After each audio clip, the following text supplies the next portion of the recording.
It has been, bizarre, crazy, ridiculous. Like, we joke about it, but it's literally like a soap opera.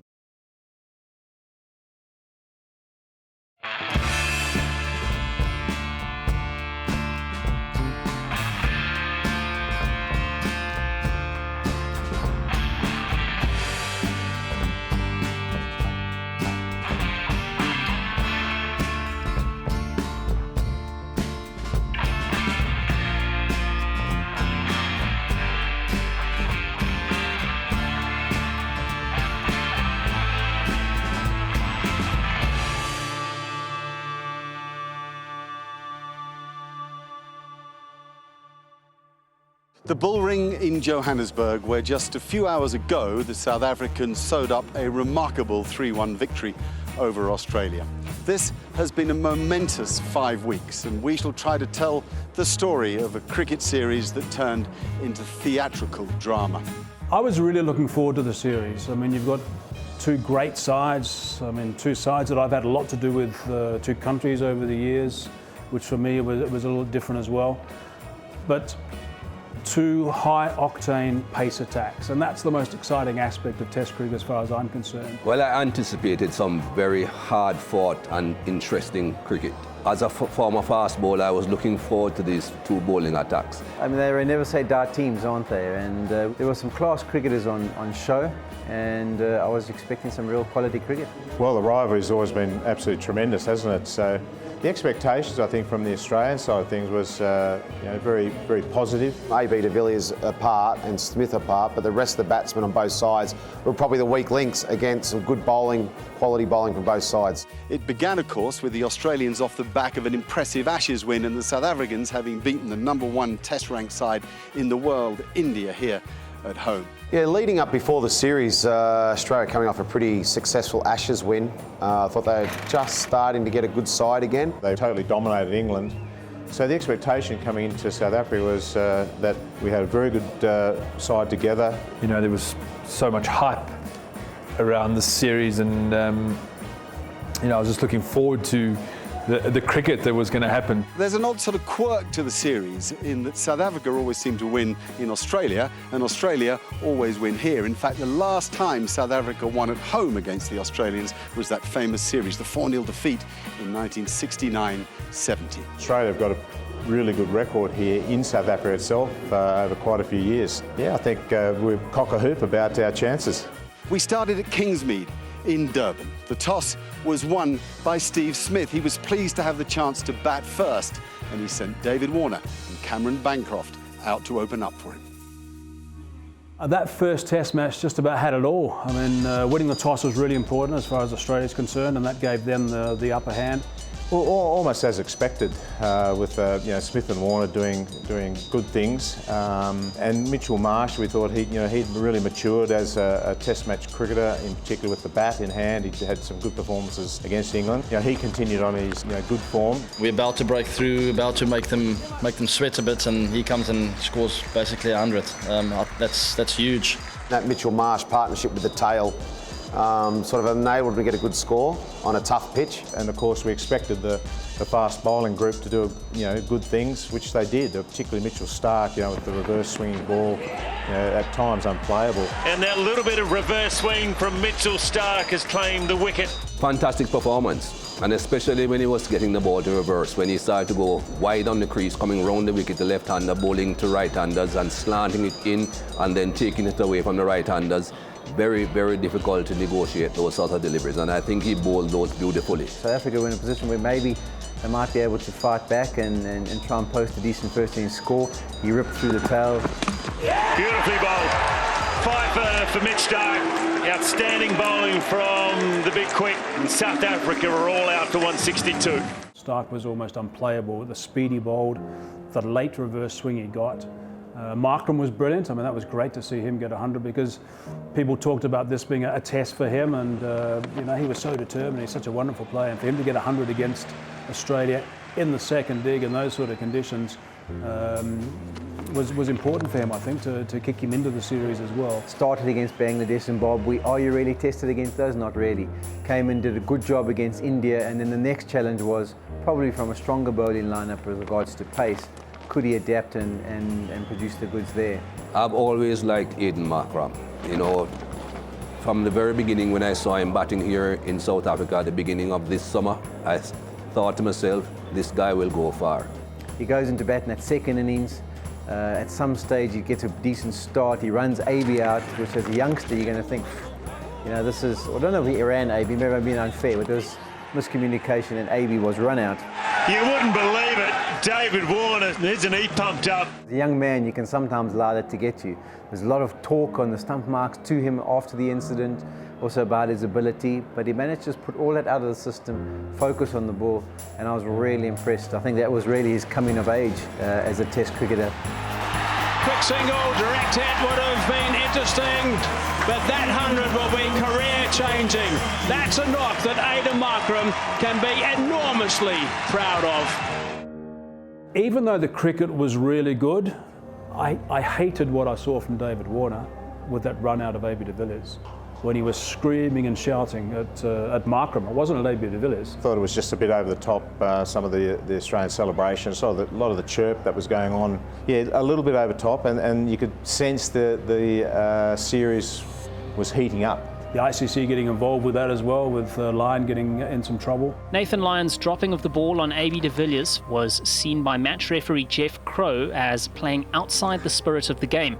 Lyon was charged with a level 1 offence, and that's conduct contrary to the spirit of cricket.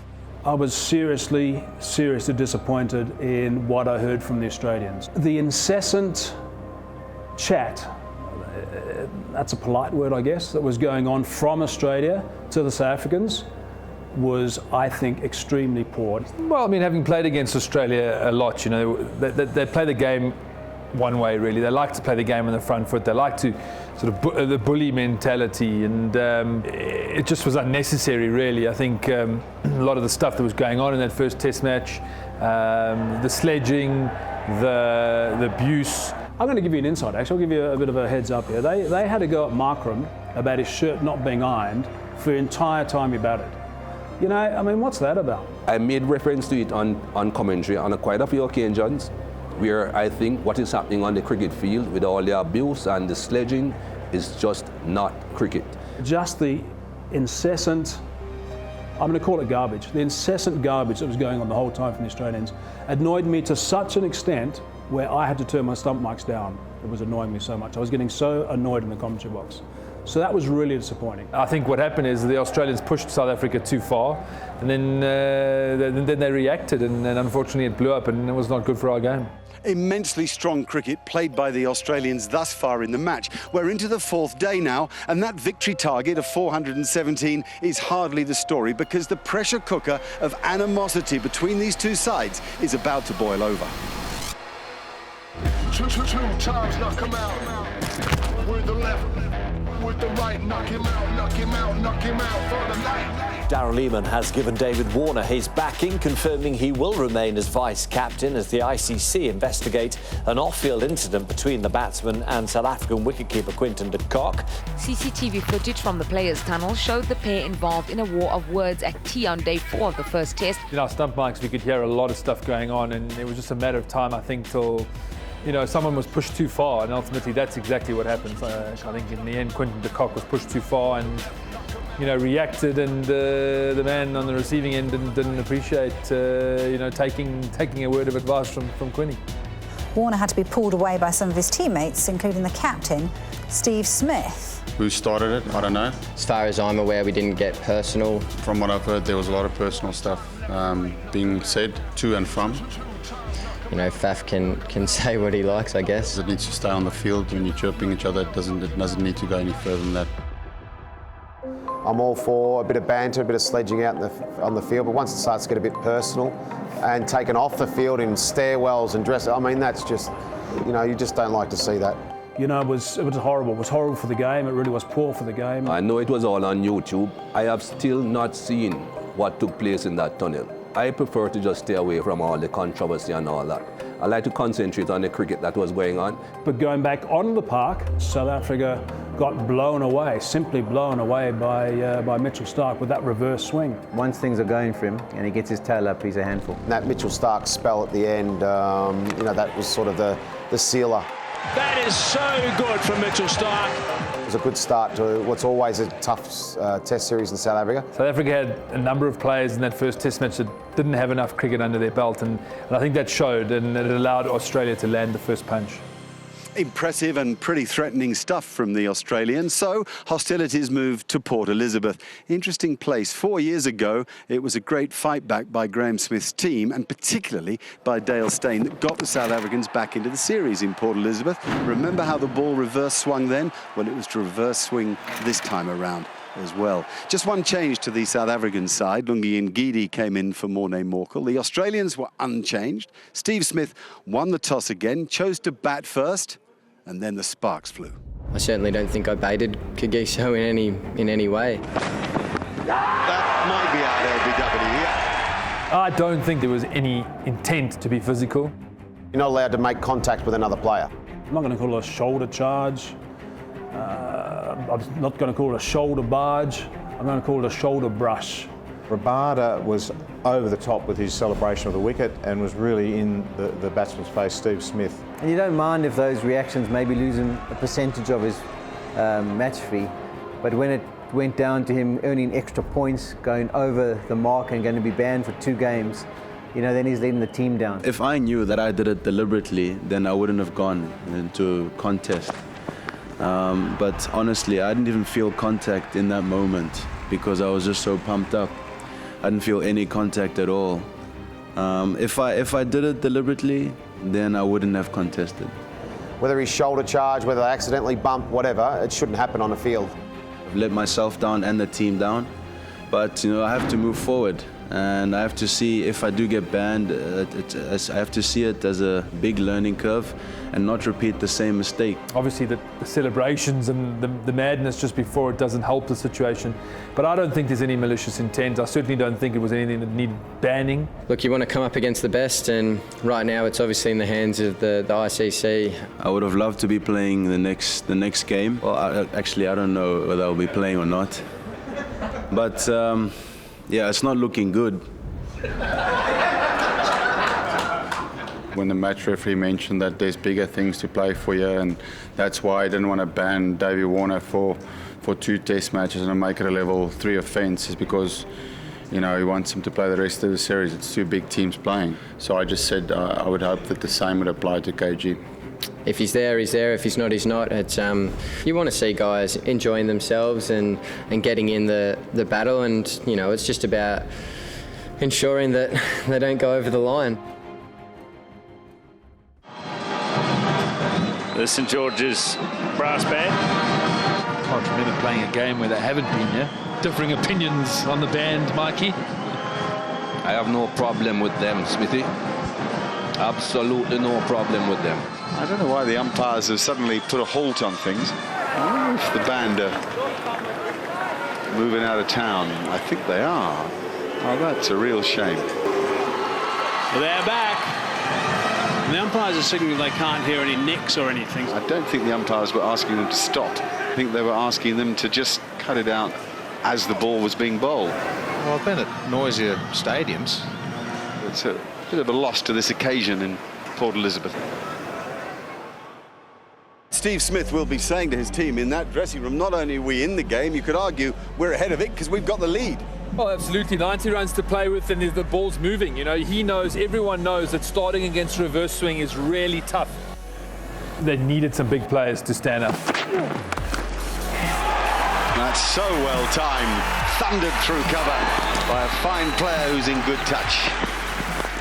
He actually sent a tweet out after the incident in the stairwell in Durban. Sent a tweet out that said, this is going to be a series to remember. And from the moment I read that tweet, game hadn't finished in Durban, the moment I read that tweet, I knew that they were going to be in trouble, the Australians, for the rest of this Test series. And AB de Villiers is going to do his very best to make sure that he could actually turn the tide, which he did.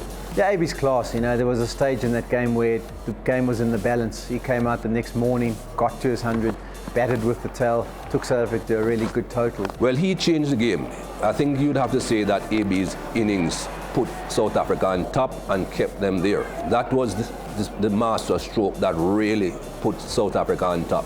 And as we know, A.B. de Villiers is capable of things like that. He's a fantastic batsman, a great batsman, and he showed it there. His real drive throughout the series has been what's impressed me the most, his desire to want to get stuck in. His knock in that test match, I think, turned the whole series around for South Africa. He walked in, the game had stagnated, South Africa was still behind the game. If they had just got level with Australia, you felt that it would have been difficult for them to win that test match. So he came, he played positive, he read the situation well, and then put on an A.B. de Villiers masterclass. This is a big spell from KG Rabada. He's turning this test match in the favour of South Africa. Reverse swing in Port Elizabeth, that came into the game big time. Both sides are reversing. Rabada has the ability, and this is the thing about Rabada. Rabada reverse swings the ball both ways at 145 k's per hour, and you can't tell what he's doing. Oh, beautifully bowled. Wonderful bowling from Rabada. There's 5 wickets in the first innings, set the game up. But it was for me that second innings after the A.B. de Villiers 100, you know, that first 6 overs with the new ball, watching him run in at David Warner, 150 k's an hour, swinging the ball both ways. The intensity of that sort of half an hour, 40 minutes of test match cricket is one of the best that I've seen for a very long time. And in the end, knocked him over. Bowled him. What a beauty. You could just see, you know, how emotional, how much that meant to him. Well bowled, KG. Wrecker-in-chief for the South Africans has been brilliant. The cream came to the top with Rabada and de Villiers. What they did in that second test match, the way they did it, the way they went about it was just outstanding and gave their side, you know, that advantage to bounce back, and the way they bounced back was very, very impressive. South Africa level the series. Just a reversal of the way things went from the first test into the second test, and not unexpected. I think two sides very evenly matched, and that came out loud and clear in that particular game. South Africa has levelled the series, courtesy of that man-of-the-match performance by Kagiso Rabada. Now attention turns to the charges levelled against him, and the question is, will he play in this series again? If you look at that time and time again, I went down to the production van and I watched that incident 10 times the afternoon before the sanctions were announced, and I watched it the next morning 10 times in the van after the sanctions were announced. My view is exactly the same both times. You shouldn't have contact, it's a non-contact sport, but it wasn't vicious, it wasn't totally intentional. I've seen far worse in the cricket field and people got away with it. The reason why Cricket South Africa fought the case because we didn't think that it merited a suspension. South African bowler Kagiso Rabada has been cleared to play in the final 2 test matches against Australia following a 6-hour hearing. Him being available for us lifts everybody. Thankfully, I think common sense prevailed with the overturning of that ban. I think he was very, very lucky. I would have gone and taken a lotto ticket out if I was Rabada after being turned over. And I'm not trying to stay on my high horse. I did plenty of things on the cricket field, you know, that I shouldn't have done, or I pushed the boundaries, I sledged too much, all those things. I'm not saying, this is not the pot calling the kettle black, I'm just saying what I see. I think young Kagiso got the message loud and clear as a result of all that, and I think since then everything's been fine. People talk about where's Test cricket going, where's the future of Test cricket. This is, for me, it's an important part of Test cricket, is the battles that you face, the small battles. That is, you know, KG running in for 15 overs, trying to get someone out, and eventually when he gets him out, he has to show that passion. Otherwise, you can just put a bowling machine and a robot to bat. I don't want him to rein it in. I want him to respect other people. Don't go in their space. I got fired up when I was a fast bowler, but I never, ever went into anyone's space or went into their space. You like to have your own space as a human being. You don't want anyone invading that space. And especially when you're a sportsman and you have just been dismissed or you have just done less than you would have liked to have done, it's even worse for someone to then invade your space. No, I won't change the way I express myself, but I just will get far away from the batter. Yeah, I thought we behaved really well this game. I don't think we've got any indiscretions. Wow, just like 4 years ago, a brilliant fight back by the South Africans to level the series at 1-1. These are the dressing rooms here in Johannesburg. Dressing rooms can be funny places, and they sure will have had different moods leading in to the third test at Newlands. Remember, the South Africans had had the ban on KG Rabada, a two-match ban, overturned. The Australians were not impressed at all. In fact, Steve Smith said as much at his press conference. Now, Morne Morkel was back for the South Africans, searching for his 300th wicket. Temba Bavuma was back playing for the South Africans as well. The Australians again unchanged. This ground has featured some remarkable matches between the sides. In 2011, remember that one? The Australians bowled out for 47. And then in 2014, Ryan Harris bowling quite brilliantly to snatch a last-ditch victory and take the series. Well, this year's Test match was to become one of the most famous of all. Or should we say, infamous. It was really nice coming back to Cape Town. It's been bowled with the SuperSport coverage. 1-1 in the series. There's been a lot of things going on. The series was up for grabs. I was really excited. Well, couldn't have set up better for South Africa, really. They got a wonderful record at Newlands. Won in Port Elizabeth, arriving Cape Town after a little break with the confidence. The feeling was we've got a series on our hands here, and I felt that the momentum had swung quite significantly back towards South Africa.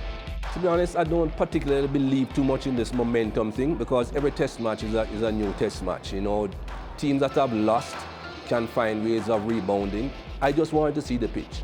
I just wanted a good, even pitch in Cape Town for some good cricket. I was so excited about the test match in Cape Town because the track there is terrific. It had a little bit in it for everybody, batsmen, bowlers and spin bowlers. And it was all set up, wonderful crowd and turnout also.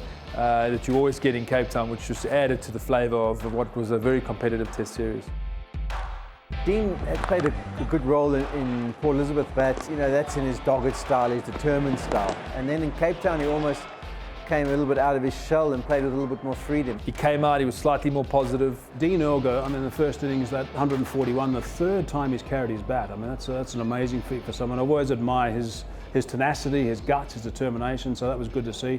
And he had to do it. Someone had to do it, otherwise they're in trouble, because Cummins, the way that he dug so deep, he actually made the comment after the day's play. He said he felt like he was a passenger for most of the day, and he thought, hang on a sec, I've got to start pulling my weight here, and then he did. It was just really pleasing from Australians' point of view to see him really starting to come of age as a genuine fast bowler, and he showed it in that particular innings, didn't he? I've always been a huge fan of Pat Cummins, and some people have criticised me of thinking I'm having a love affair with Pat Cummins, and I'm about to come out of the closet because I like him so much. Oh, great cricket. Really, Australia hot at the moment. I just love the way he goes about it. I love the way he plays the game. I love his passion. He's always at you. He's always giving his all. And he was rewarded with some wickets and got Australia back into that game. He had a spell of, sort of 7 overs and 4 for 7 or something crazy in that little spell, which was unbelievable stuff. So we were set for a terrific test match there. And then, of course, it all went horribly downhill from there. The South Africans had inched their way into a 56-run lead, but the match still hung finely in the balance. Aiden Markram was playing especially well, and it was the Australian bowlers who seemed to suddenly be struggling. And then up here in this commentary booth area, the SuperSport commentary team spotted something very unusual, something that was to become a seminal moment, not just in the series, but perhaps for the Australian game in the modern era at large. I was at the back of the commentary box, and the guys mentioned, gee, go and watch what's going to come on, and we went forward and had a look-see. The Australians really working on the ball, trying to get that reverse. The South Africans did it so well all day yesterday. The older we've got,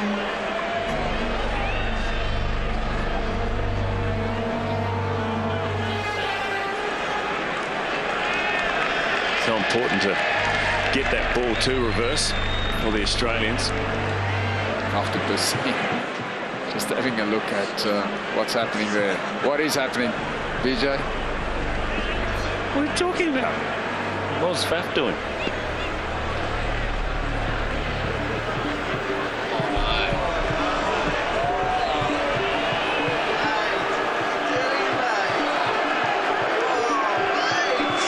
this is the umpires having a chat to Cameron Bancroft. I think they're asking him about what he had in his pocket. That looks like the cover that you put your sunglasses in. So that's what the umpires were talking to Cameron Bancroft about, it looks like. At the time when I saw it going on, I couldn't believe what I was watching. There's a story unfolding in front of us. We have world-class cameramen that work for SuperSport. Those guys are trained. They've got, there's 30 cameras that are slaving away all the time. There's 18 man cameras. I mean, it was just a magnificent piece of camera work and teamwork from the cameramen, and also from the production room with Alvin and, as a director. Just the way it was all sewn together in real time on the big screen as well. That was the big thing. People don't remember the big screen was also important, and that's independently operated from our broadcast. So that was the big thing, and Bancroft panicked clearly when he saw it on the big screens. Well, I didn't actually see it live. I had come off commentary, I was walking behind the box, going into that little room that we sit down and watch the game from in Cape Town. And a commentator from another network came to me and said, "Did you see that?" I said, "What?" And they explained to me what had taken place. When I then saw it on film, I was shocked. I was really disappointed, I've got to say. I must admit I wasn't in commentary at the time. I was sitting out the front of the commentary box and, just picking up what was going on the screen, like a lot of people. So you sort of saying, what is going on here? So that's my initial reaction. Like, this doesn't look good. There's been another moment this afternoon that is already causing a lot of attention. Cameron Bancroft, was he applying something to the ball? He's definitely trying to get a shine on the ball. There was a bit of a reverse as well at the same stage. He seems to put something back into his right pocket. Now, it could be that there's a walkie-talkie down to Peter Hanscom, but we don't know enough about that. There's Hanscom onto the field, a bit of a chit-chat, as if we're not really having a chat. And then what we saw from Cameron Bancroft was he undid his trousers, and whatever was in his right pocket, something yellow, a yellow foreign object, was then placed down the front. And then finally, the umpires have a chat with Bancroft, produces a black handkerchief or a sunglass wrap or whatever it may be, and that's all we know. And then play continues with the same ball, so there was no need to change the ball. I don't care who you are, you can't tamper with the ball. Now, we don't know, we can't make accusations because you don't know. I don't care if it's Australia or South Africa, you just can't do the things that it looks like that we all think it's doing. So I think we've just got to get to the bottom of why that has happened and what was it. You've got to own up, you've been caught, you've got to own up and say, well, what was it that you were hiding? It's as simple as that. You can't have that in the game. On myself, I saw an opportunity to potentially use some tape, get some granules from the rough patches on the wicket, and tried to I guess change the ball condition. Never in my life had I ever considered or seen anybody take a foreign object onto the field. I've heard of guys sucking sweets to add sugar to their saliva or other fingernail stories or whatever, but to actually take a piece of sandpaper on, I just don't know or consider how they thought they would have got away with it. I guess once I was sighted on the screens and having done that, I panicked quite a lot, and that obviously resulted in me shoving it down my trousers. Ultimately, Australia cheated, and whether it's a desperation to win, whether it was a culture that had been going on for a while, we don't know, but it was just really not on and pretty despicable, to be honest. I'm not proud of what's happened. It's not within the spirit of the game. My integrity, the team's integrity, the leadership group's integrities come into question, and rightfully so. You can ask questions as much as you like, but I can promise you this is the first time that it's happened. Look at the Ashes series that we've just played. You look for virtually all of those test matches and they reverse swung the ball in sometimes conditions that you wouldn't expect the ball to reverse. So I don't understand why they've changed their method for this one game. Do you think that maybe they haven't changed their method? I don't know. I mean, Steve said it's the first time they've tried it, so that he's saying they have, and there was no evidence that they were doing this in the Ashes series from what I've seen. I personally wasn't aware of anything going on throughout that series, but it is disappointing for Test cricket and for and for cricket in general. Rorty probably having a bit of fun and a bit of a field day with it. He's copped a bit from Australians and Australian crowds, so he's probably just getting a little bit of his own back. No, the coaches weren't involved. It was purely the players and the leadership group. The first I saw of it was on that screen, and I got obviously straight on the walkie-talkie and said something to Peter, and there was a couple of expletives in there. And then I spoke to the players at tea time. Being the leader of the team, I'm incredibly sorry for I guess trying to bring the game into disrepute the way that we did today. We do pride ourselves on playing hard but fair, and this is an instance where that wasn't the case, and a lot of Australians, were disappointed, because the Australian captain's held in very high regard, and as is the Australian cricket team. Steve, will you consider stepping down as captain afterwards? No, I won't be considering stepping down. I still think I'm the right person for the job. Well, getting straight back into our top story, the Australian public has called for the resignation of Steve Smith. And many former Australian cricketers agree that Steve Smith's position as captain is untenable. I think the general feeling is that it's going to be very difficult for Steve Smith to keep his job as captain. I think it's very, very difficult for you to stay in your job as a captain of any cricketing side. You wouldn't get that in an under-12 game, let alone captain of Australia. We've got some breaking news right at the start of day 4. This is a media release from Cricket Australia. They have just literally announced minutes ago, after discussions with Stephen Smith and also David Warner, that they have agreed to stand down as captain and vice-captain for the remainder of this Test match. Somehow, the Australians came to some sort of conclusion that they front up at the press conference, Smith and Bancroft admitting that they did this, that it was going to be, that was it, the admission was there and they were guilty and it was going to be sort of forgotten about. I mean, you're a screw loose, I think, if you're thinking that's going to work, because that was really badly handled. There should have been much better planned, because we know next morning things went crazy the next morning, and then unfortunately from then on it continued for some time. It's a very sad day for Australian cricket. One of the unique things about the game of cricket is that it's to be played not only within the laws of the game, but in the spirit of the game. And activities on the field yesterday in Cape Town are neither within the laws of the game or within the spirit of the game. Shocked and bitterly disappointed by the news from South Africa. It seemed completely beyond belief that the Australian cricket team had been involved in cheating. After all, our cricketers are role models, and cricket is synonymous with fair play. How can our team be engaged in cheating like this? But we start with a staggering story from Cape Town, where Australia have admitted ball tampering. Cricket Australia outlined their plan to investigate the ball tampering scandal. Well, Cricket Australia Chief Executive James Sutherland is heading to South Africa. It's the morning after the day before, and what a day it was. It's been termed one of Australia's darkest days in cricket. The reaction has been pretty brutal. There is no doubt about that. This is a major sporting crisis for Australia. Australia have admitted ball tampering in the third test against South Africa. So it's no exaggeration. Everybody is talking about it. Michael Vaughan has strong views on the subject. He says Steve Smith, his team and all the management will have to accept that whatever happens in their careers, they will all be known for trying to cheat the game.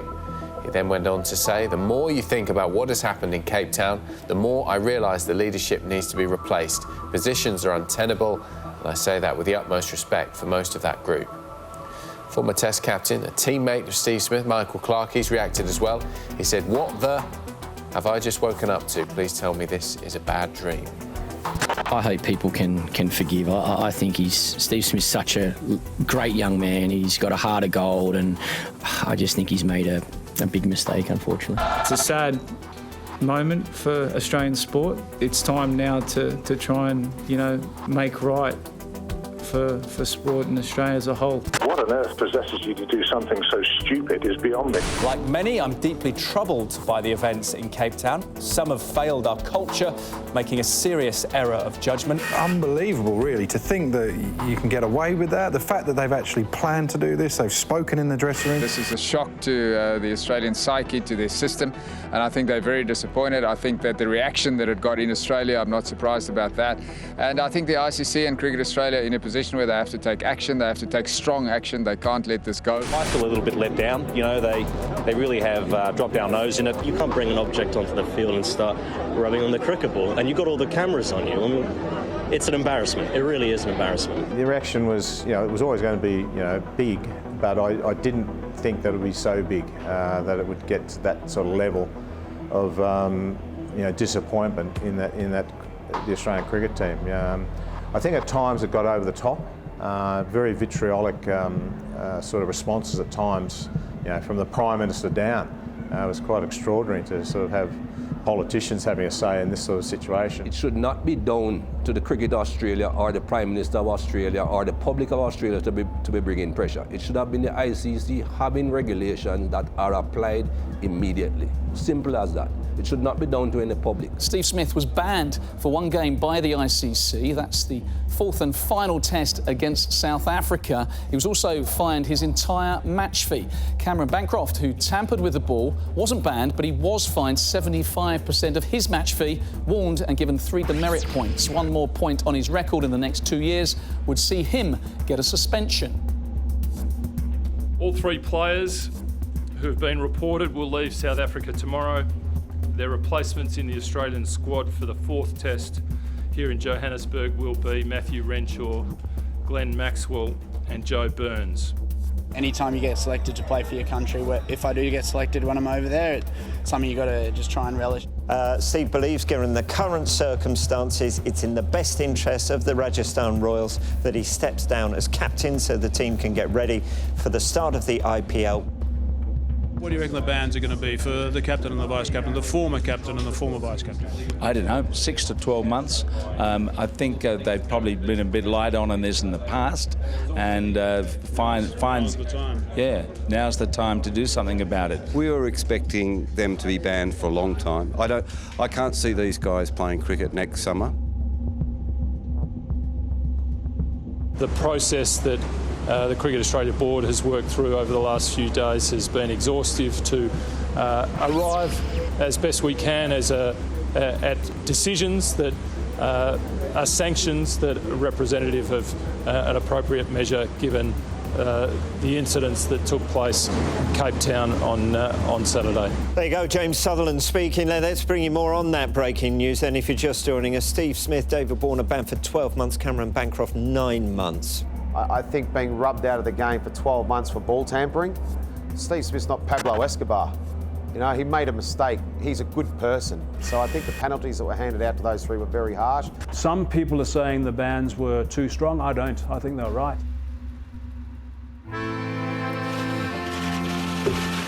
To all of my teammates, to fans of cricket all over the world, and to all Australians who are disappointed and angry, I'm sorry. I've had time to reflect on the events in Cape Town and on the punishments handed down to me by the ICC and Cricket Australia, and I want to say that I'm very sorry. I made a serious error of judgment, and I now understand the consequences. I am extremely disappointed and regret my actions. I'll do everything I can to make up for my mistake and the damage it's caused. I'm sorry too to those people who have looked up to me around the world, especially the kids. No, I'm a role model and I've not acted like one in this instance. Anytime you think about making a questionable decision, think about who you're affecting your parents, and to see the way my old man's been and thanks everybody. And my mum, it hurts. And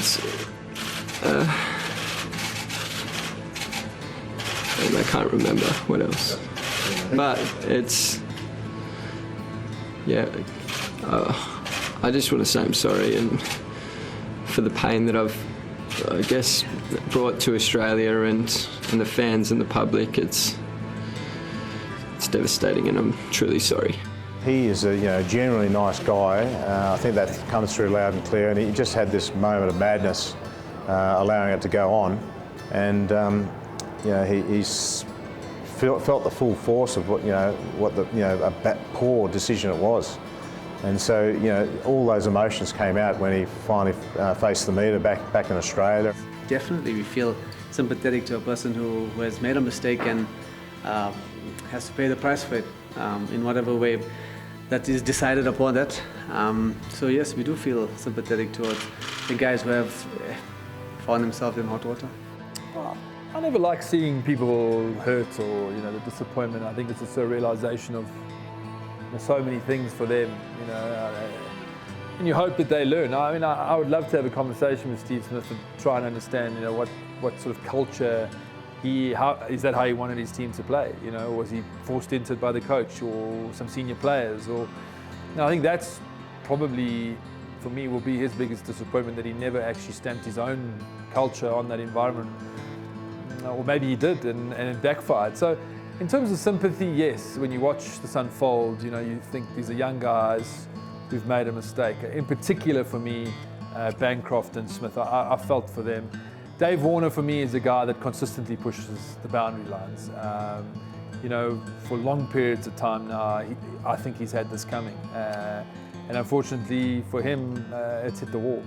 They don't play any more tests until India come to Australia. By then, these players may have served their time. I'm not sure whether Warner's going to be all that welcome, though, following what we've heard in the last day or two about the division in the camp, and he's been pretty much ostracised. Some Australian players are outraged at Warner after it was claimed he was seen drinking champagne in a hotel bar in Cape Town amid the ongoing crisis. Now, this is Warner sitting alone at the team's hotel in Cape Town earlier this week. He stood down as vice-captain for the rest of the third test after the ball tampering was revealed. Reports also claim that he's removed himself from the team WhatsApp group. The silence from David Warner has been deafening. Warner said he needed time to think before making a public statement over the matter, although he has posted on social media. To the fans and the lovers of the game who have supported and inspired me on my journey as a cricketer, I want to sincerely apologise for betraying your trust in me. South Africa is a fine cricketing nation and deserves better from its guests and deserve better from me. In the back of my mind, I suppose there is a tiny ray of hope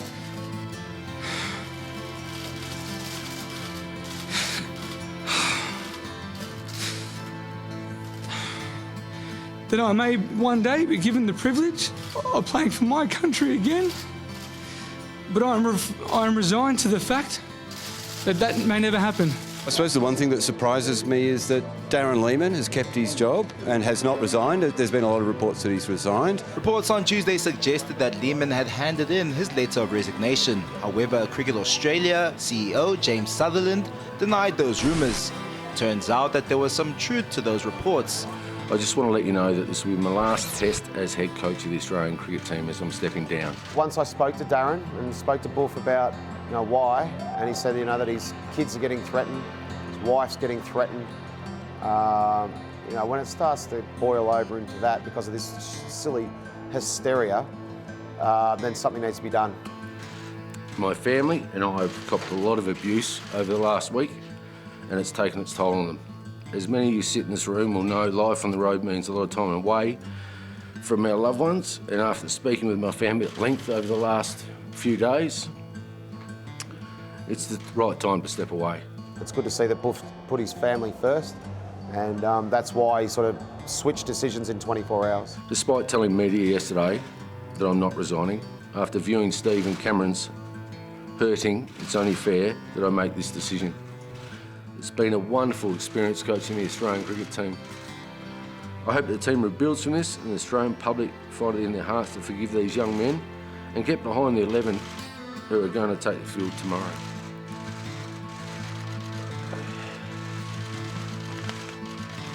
I think the media had a job to do. What didn't help the case is we found out there were some lies, we found out there was some more other stuff coming out. I'm still not convinced we've heard the whole story. Every single day there was something, whether it was a press conference in Australia and the guys coming back, or suddenly Darren Lehmann resigning as the coach. The media beast was fed every day, and those journalists from Australia hit it hard, and they had a job to do. Our journalists are a little bit softer here, so it was the Australian journalists who really got in. And I was really at the coalface because I was reporting for SuperSport at the press conferences all the time and doing the live crossings and that sort of business. But also the fact that I'd experienced the Australian side of things and the South African side of things, I had a real feel as to what was going on, and I thought it was about right.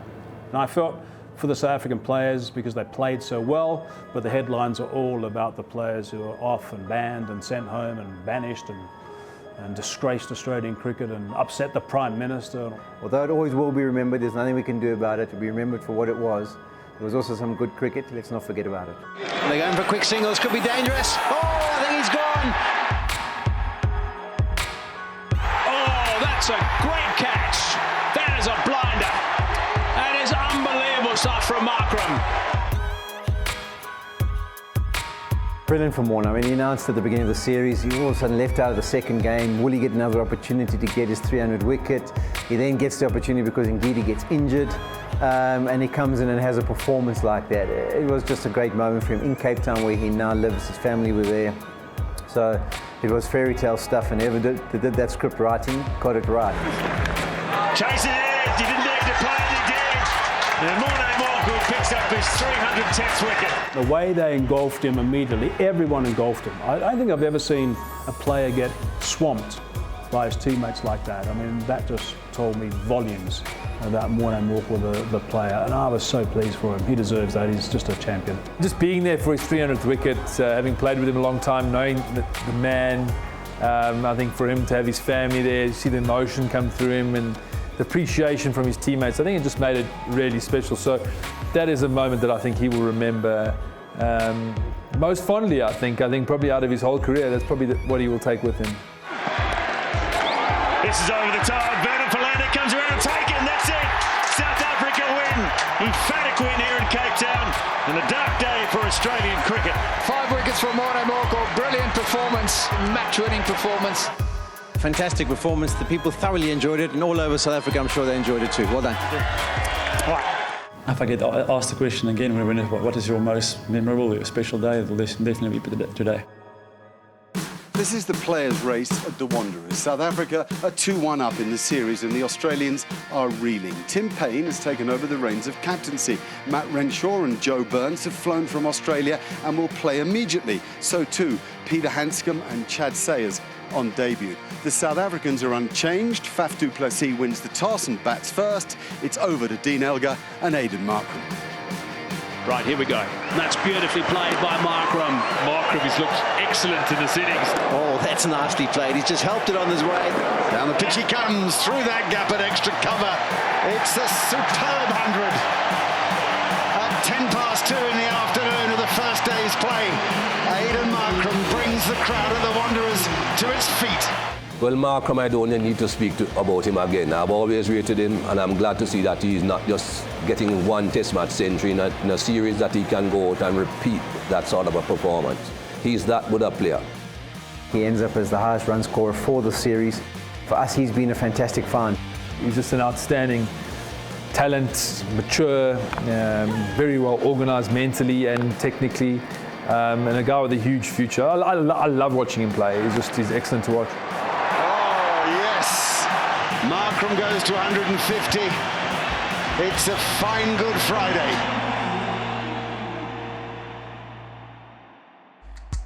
Temba Bavuma, I was happy to see that he was heading towards 3 figures because he doesn't get enough of those, and he still didn't get one. Temba Bavuma is going to finish 5 away from what would have been his second Test 100. Bitterly disappointed for him. I've been on the end of being in those late 90s and being not out and left stranded. And the fact he's only got 100, we'd have loved to just back it up with another 100. To have 100 against England, 100 against Australia would have been great for him. But don't take away from anything the fact that how well he played to get to that 95. He batted well. He needed to bat well. He had come back from injury. failed first test match, he came back, and this test match he came back and did a lot better. Yeah, I think there was a period where he got one run in an hour of play, I think 40-odd balls, so he had to fight hard. And then everything just sort of clicked from there, and he ended up playing a wonderful innings. Unfortunately for him, got caught with 10 and 11. He did throw some profanities, but he was very disappointed. I kind of felt for him. It kind of took away the disappointment that I had, and you almost had to give him the shoulder to kind of cry on. The one thing that this week brought us was a game of cricket when we thought we get out in the middle and we forget everything. And I think it's it was a good place for some of the players to get out and just play cricket again. It hasn't gone the way we would like, but we've got 3 more days and we'll fight as hard as we can possibly fight to make this game very competitive. But at the moment, we're a long way behind the 8 ball. This is very difficult. It's Dean Elgar. It's very difficult. Oh, what a fantastic catch that is. Almost fell off my chair. Incredible scene to finish the innings. The South African captain coming to the crease and he's not in good touch. He had been getting good results for his team, leading his team well, but not getting results for himself. For him, it was important to perform. We all have had tough series, and this one was for him, especially with all the off-field dramas. The captain has had to keep himself together. That's a bad blow to Faf. He's hurt here. When he got hit on that finger again and you could see it bleeding and he was in serious pain, he decided, I ain't going anywhere. I think it was a perfect way for him to round off a terrific series for him and his team, bouncing back from poor form and nailing it down with a wonderful 100. Everyone has their own personal pride. They want to perform, and this innings, he has done it. Well, ultimately, that's been the key difference in the series, hasn't it? That South Africa have got hundreds, they've been able to post totals. We haven't seen one Australian 100. The South Africans now lead by 300. 400, 500, 600. Commanding position for South Africa. In an ideal world, 450 would have been enough on this deck. But leading the series 2-1, trying to take one result out of it. A lot of times when you've got a big lead and you go into the last day, you could float a little bit and not run in with some intensity. All I had in my mind that time when I read these grateful words. First ball of the day. Immediately on target. Immediately on target. 200th test wicket for Vernon Philander. And those at home who would have been hanging around a bit at home to see how things progress, to see if they should head down, start heading down, or you might be too late. There's an edge and another one. Unbelievable start from Vernon Philander. That's number 6. Yes, that was amazing that Vernon did that. It means we didn't have to bowl that much. That is gone, caught short. What a way to finish the test. As we all know, there was a lot of incidents throughout this series. We're disappointed with the way we handled it. I suppose this group in here had a chance to show some real fight and determination today, and unfortunately we weren't able to because I think mentally we weren't quite there. The stigma will stick with them for a while. They'll travel around the world and somebody in the crowd will shout something, but you have got to be thick-skinned. You have got to understand that once you go out onto the field, you have a job to do and try and get that job done. At the moment there's a fair bit of disappointment and borderline embarrassment in our change rooms. That underarm incident that lasted for so long, stuck with them for so long, but Australia have bounced back. Look, I've really enjoyed the cricket that's been played. A couple of the dramas have overshadowed what's been a really good series. You always look who gets a tick, who gets a cross. That's just the way it is. Good or bad, cricket's a performance-based game. We all want to say he's a nice guy and he's a nice fella, but you can't know what they might be. They still had a poor tour. From South Africa's point of view, I'd be really encouraged by what I've seen. Young Markram, Rabada, Bavuma. You've got a host of young players there that are doing so well. Ngidi, young quickie. There's probably 4 or 5 of those youngsters that are 23 years of old age or younger have performed really well. So they've all enhanced their reputations, and that's only a good thing from South Africa's point of view. With the Australian sides, who enhanced their reputation? Pat Cummins leads that attack. He gets a big tick. Hazelwood gets a tick. Mitchell Starc gets a tick. Tim Payne gets a tick. Nathan Lyon probably gets a tick. Warner Smith get pass marks. with their performance on the field with the bat. They didn't have the best series, but they still played some pretty good innings here or there. The rest probably struggled. We're back a step. You know, we thought we'd made a couple of forward steps as a result of the Ashes, but I think we've taken 3 steps back. Not only has South Africa won the series, I think they've dominated. And Australia will leave South Africa a broken team. And not often can you say that about an Australian team. They will get on that plane, the Qantas plane, back to Australia, a broken team. The first time then that the South Africans had won at home against Australia since unity. What a series this has been, and what a story we've had to tell. Days of heartache, days of inspiration, days of pain, and days of glory. It's certainly a story of cricket that we'll never forget.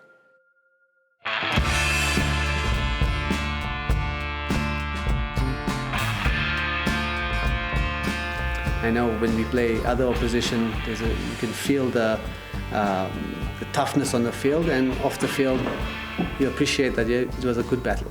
But it's not war. I mean, it's ridiculous to think that playing cricket on the field is like war, because if you know the realities of war, you can't equate the two.